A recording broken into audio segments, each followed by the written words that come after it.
The ancient writings from the Old Testament book of Exodus tell us that God directed Moses to build a tabernacle so he could dwell among his people. Following specific instructions given by God, the tabernacle was completed at the center of the encampment. A cloud hovered over the tabernacle by day and a pillar of fire by night, showing God's presence.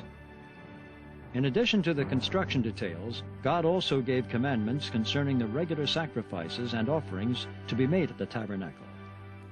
Among these commandments, the Lord set aside a special day each year when the high priest would make a sacrifice to atone for or cover the sins of the nation of Israel.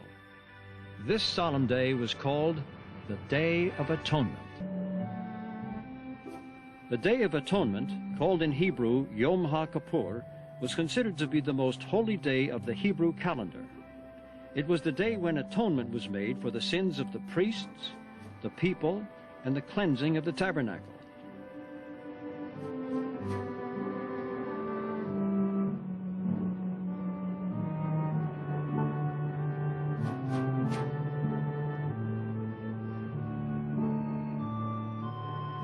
Preparations began early in the day.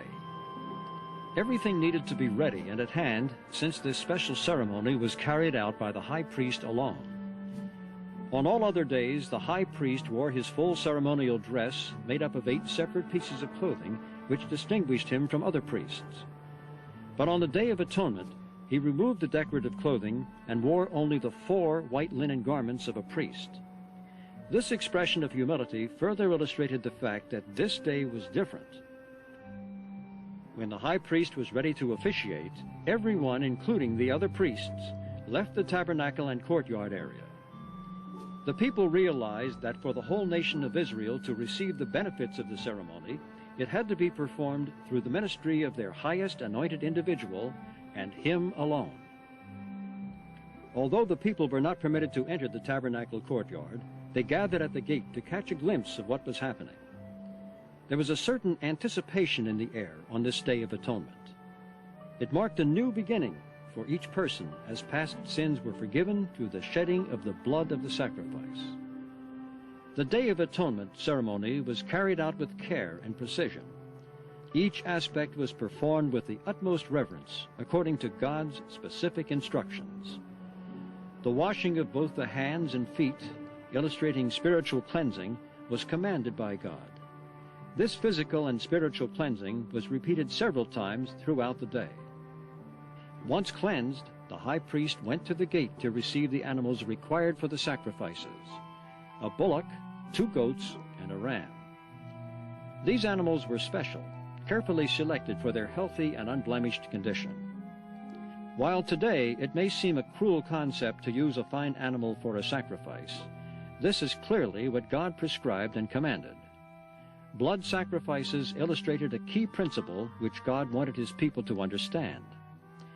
He surely created these particular animals for this important purpose, and they glorified and pleased him in offering their lives for the life of the nation of Israel. 2 nearly identical sacrifice rituals were performed one after the other. The first was a bullock to make atonement for the sins of the high priest and the priesthood. The second was one of the goats to make atonement for the sins of the whole nation of Israel. Blood from the animal was caught in a copper bowl and set aside to be used for sprinkling and pouring in the ceremony. After the blood was collected, re-cleansing at the laver was required.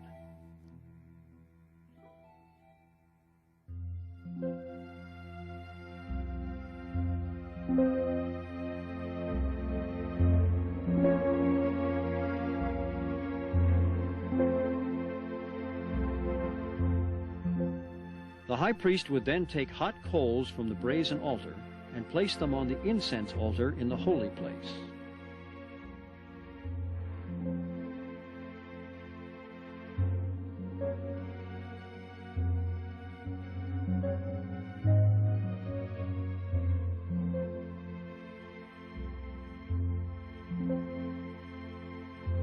The sweet aroma from the burning incense, representing the prayers of the nation of Israel, filled the air and rose upward as the high priest offered prayers to God. The high priest would have recited several selections from a collection of 18 ancient prayers, such as, "Hear our voice, O Lord, our God, and spare us, and show mercy upon us, and accept in mercy and in grace our prayer. For thou art a God who hearest prayer and supplication. Let us not return empty, O our King, from before thy face. For thou, Lord, in mercy, hearest the prayers of thy people Israel. Blessed by the Lord who heareth prayer."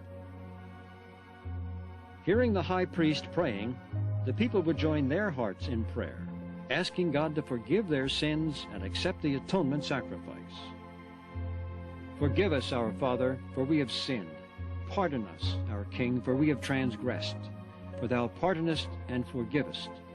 Blessed by the gracious Lord who multiplieth forgiveness."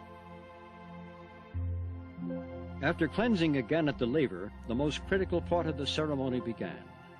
Utilizing the blood caught in the copper bowl, the high priest entered the most holy place, the Holy of Holies.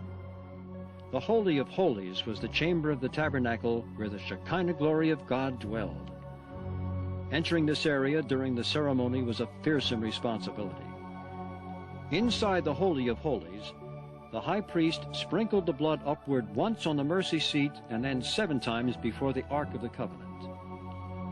He then left the Holy of Holies by backing out, never turning around and never looking directly at the Ark or the mercy seat. Since the high priest had removed his garments with the bells, the people waited anxiously outside, not knowing whether the sacrifice was accepted or even if the high priest was still alive. When he finally emerged into the outer court, the people would have undoubtedly rejoiced to see him. After recleansing at the laver, the high priest entered the holy place and sprinkled the blood upward once onto the curtain or veil that separated the chambers, and then 7 times on the ground before it. The high priest would then exit the holy place and re-cleanse at the laver.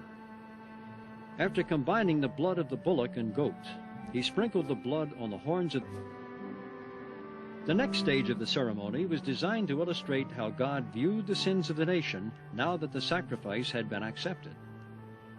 By placing his hands on the head of the living goat, the high priest would impute or transfer the sins of the nation to the goat. The goat, bearing the sin and the judgment of the nation, was then led out of the camp into the wilderness, and it was customary for the people to jeer at the goat as it was led away. In fact, the term scapegoat comes from this ancient ritual.